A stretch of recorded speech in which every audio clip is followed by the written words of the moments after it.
Hi there, I'm Smale. Welcome to my channel. I'm here to teach you about chord changing, so if that's something that interests you, stick around. The title of this video is Pivot Your Way to Easier Chord Changes. So we're going to concentrate on that word pivot in a second, but there's a couple of things that we have to kind of nail down before we move on.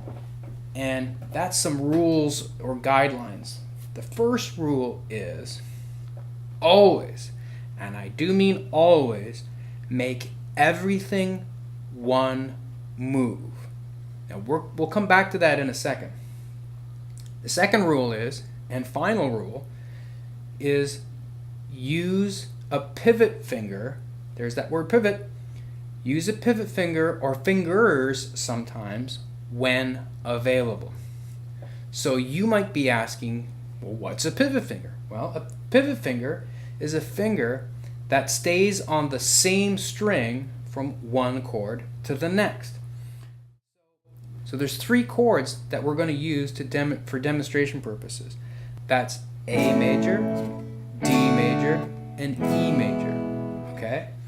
So I know I'm saying so a lot, but anyway, I might say so again. When you're practicing chord changing, you want to just strum each chord once. You're not practicing strumming. Remember, strumming is something different that you're practicing than just sort of really concentrating on just chord changing itself, the mechanics of what is involved when it comes to chord changing. So if we're going to start with an A chord and we're going to change into a D chord. Now remember we were talking about a pivot finger. Well, our pivot finger is our third finger. The third finger is on the second string on both chords. And the whole concept with a pivot finger is if it's already on the correct string from one chord to the next, why lift it off just to put it down on the same string again? It doesn't make any sense. So what you do is, to practice, is to strum the chord once, and then what you're going to do is slide that third finger over, our pivot finger, as you're lifting fingers 1 and 2 up, and as soon as they land in position, boom, you want to strum that chord right exactly when they land. Now that is referring back to rule number 1, which is make everything one move, remember. So, there I go with the so again.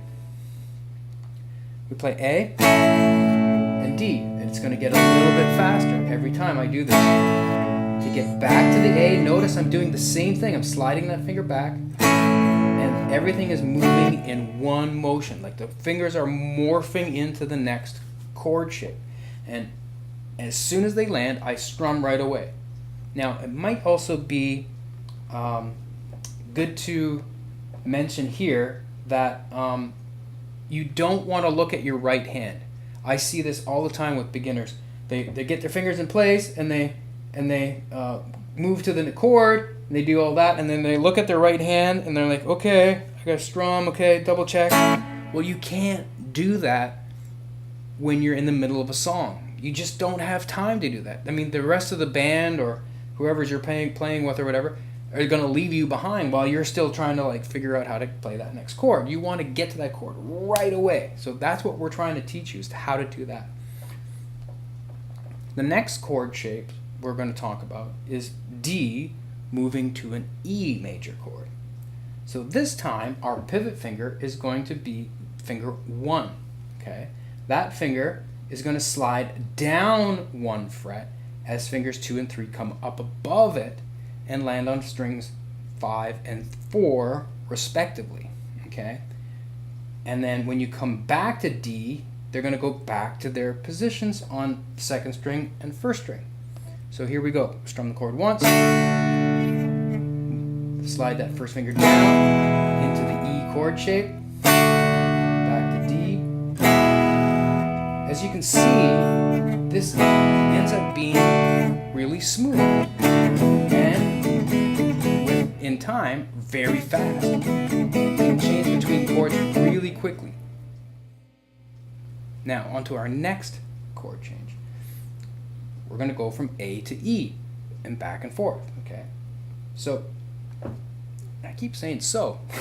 So anyway, we're going to go A to E. Now, between these two chords, you'll notice perhaps that there are no pivot fingers. So just like what I mentioned, rule number 2, use a pivot finger or fingers when available. That's suggesting it's not always available, and this is a good example. But you still always make everything one move. That's rule number 1.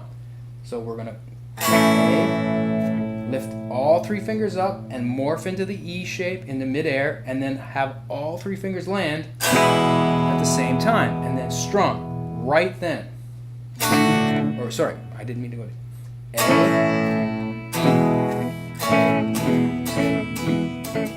Okay, so let's move to our chord diagrams. Here you see we have an A chord on the second fret, and the red dot represents our pivot finger. That's our 3rd finger. You're going to see the 3rd finger is going to slide over, and then boom, you have your D chord shape. Now, the same thing is going to apply when you see your D chord. Now we have the pivot finger as our 1st finger. That's going to slide down 1 fret, and then now the fingers 2 and 3 move into the E chord shape. Well, that concludes my lesson on pivoting your way to easier chord changes. Down below, in the comments, please leave some comments. What do you think of this?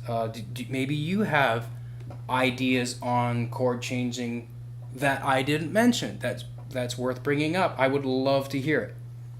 So, and please subscribe, hit that bell notification so you can get more lessons and more videos.